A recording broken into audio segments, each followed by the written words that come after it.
ورحمة الله وبركاته.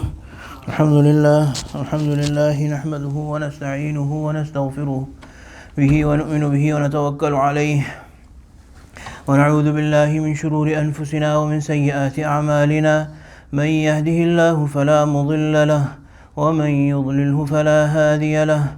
أما بعد فأعوذ بالله من الشيطان الرجيم.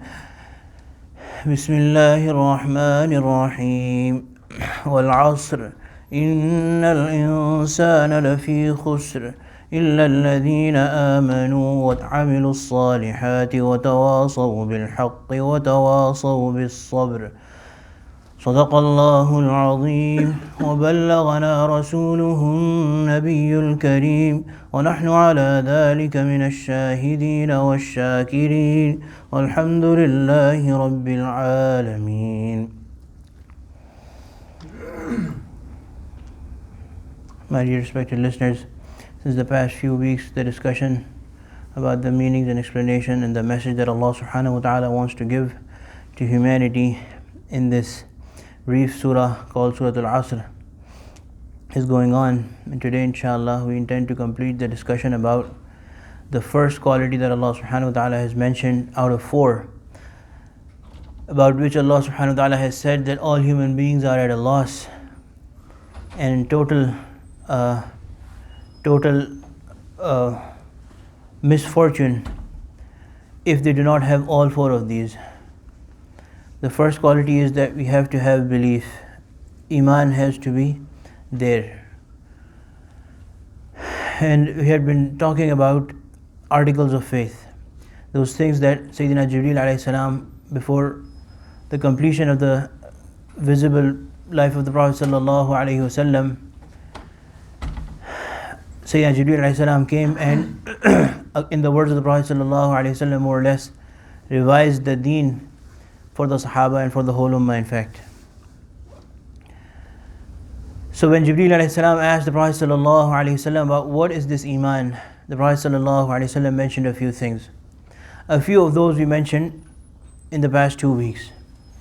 Today inshallah we intend to talk about the last four articles of faith, if time permits, complete this discussion today inshallah, and then move on to the next quality. Al-Qadr, destiny, khayrihi wa sharrihi, be it a thing that we like, a thing of goodness, or a thing of harm, sharri, min Allahi ta'ala. It is from Allah subhanahu wa ta'ala. Wal ba'thi ba'd al-maut, and wal yawm al-akhir wal ba'thi ba'd al-maut, the day of judgment, the last day where everyone has to be answerable for what they've done. And there is a life after death. So these four things inshallah we intend to talk about briefly today. The purpose is not to present a scholarly discussion before you, but alhamdulillah, as Muslims we all believe that whatever happens by the will of Allah subhanahu wa ta'ala. We may like it or we may not like it, and this is a clear express message of the Quran, that whatever comes to you, be it good or be it bad, it is predestined and it is from Allah subhanahu wa ta'ala. But living in this society, there's a few confusions that people of fitan, people whose job is to create confusions, they are raised. One very key one famous one is that when Allah has already decided everything, then how can we be held accountable? If Allah has decided who is going to be a believer and who is going to be a kafir, then how is it justified that Allah is going to put some for whom Allah had Himself decided to be people of faith into Jannah and the others into Jahannam? Another question that is raised is that if there was a God and everything is under the control of that one God, then why is there so much suffering and so much evil, so much hatred and so much cruelty and injustice and inequality in this world? My dear respected brothers, one general flaw in the way we do things is that we don't go to the people who are specialized and trained in answering these type of questions. And this is something that this is common sense. Whenever you are dealing with something, you have to be trained to do it. You have to be trained to do it. Not everybody is a scholar. Not everybody can fly an aeroplane without getting training to become a pilot. Not everybody can heal people, can treat people, unless they have been trained extensively under the guidance of people who are specialists in that field. It is then that they can actually treat people. So my dear respected brothers, when it is so simple, you can't even drive a car without getting a license and getting training for it. So why is it that when these questions are posed to us by our colleagues, by our discussions wherever we are having, why is it that we feel inclined to jump right into that discussion and try to be the most knowledgeable person on the earth and try to answer their questions? The simple thing to do in these situations, the simple thing to do, I will tell you the answers to this, but the simple thing to do is that there is one thing that never fails. There is one trick that never fails, and that is that you tell them that ask Allah for guidance. Ask Allah for guidance. And this is the answer to the question of Taqdeer as well. That you ask Allah subhanahu wa ta'ala. That you pray to Allah subhanahu wa ta'ala. If anything that you think is in your control or is beyond your control, it becomes immaterial. At a certain point it becomes immaterial. What remains material and relevant is how much you ask Allah subhanahu wa ta'ala. How much dua do you make? And dua is the only thing that can change destiny. That can change destiny. So even if it is decided for them, Allah subhanahu wa ta'ala can change it for them if they make dua. If they seek whoever they can, if they don't believe in, if they are atheists, if they don't believe in the existence of God, only so much as saying that, oh God, if you are there, and if you are like the one that Muslims believe, then guide me to the right path. Our ulama have taken oath, have sworn by Allah subhanahu wa ta'ala that it can never happen that somebody seeks Allah subhanahu wa ta'ala sincerely and justly, and Allah subhanahu wa ta'ala, they do not find Allah subhanahu wa ta'ala. The answer to these questions is that taqdeer or predestination, predestiny, something being predestined, relates to the knowledge of Allah subhanahu wa ta'ala. It is a term that relates to the knowledge of Allah subhanahu wa ta'ala. What is going to happen is in the knowledge of Allah subhanahu wa ta'ala. Allah knows what you are going to do, but the choice has been left upon a single human being, every individual. Allah knows which button you are going to press. An easy to understand, although not perfect example is that a cancer patient who's been smoking for 20 years goes to a doctor with a terminal stage of cancer. The doctor diagnoses it and says that you've been smoking, you should give up smoking. And in his mind, the doctor is thinking that this person is not going to live beyond maybe 6 months. 6 months later, that patient dies. Can anybody say that it was the doctor that was responsible for the death of this patient? No sane person will be able to say it. Just because the doctor knows it, the doctor cannot be held responsible for the death of this patient. His smoking is responsible. Everybody will say that he was a smoker, he developed lung cancer, and he passed away. My dear respected brothers, doctors are not perfect, but Allah subhanahu wa ta'ala is perfect in His knowledge.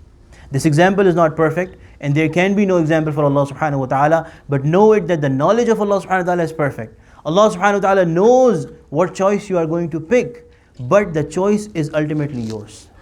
The choice is ultimately yours. My Shaykh Dr. Mufti Imran al-Kalyanwi gave an example that everybody has a cell phone in their pocket. Everybody has a cell phone in their pocket. And for you going to websites that are impermissible by Allah subhanahu wa ta'ala, your phone is not responsible. Allah subhanahu wa ta'ala similarly has made a system. If you press this button, this will happen. If you press that button, that will happen. The choice to pick that button is ultimately yours, but Allah knows what button you are going to press. And the only thing that can change it is your dua, is your seeking from Allah subhanahu wa ta'ala. So therefore, my dear respected brothers, if somebody is going to land into hellfire, they are going to do it by their own doings, by their conscious choice to disobey and disbelieve in Allah subhanahu wa ta'ala. Allah subhanahu wa ta'ala has given everybody a choice. The remaining three articles of faith are basically interconnected, where we have to believe that there is a day of judgment and there is a sense of responsibility.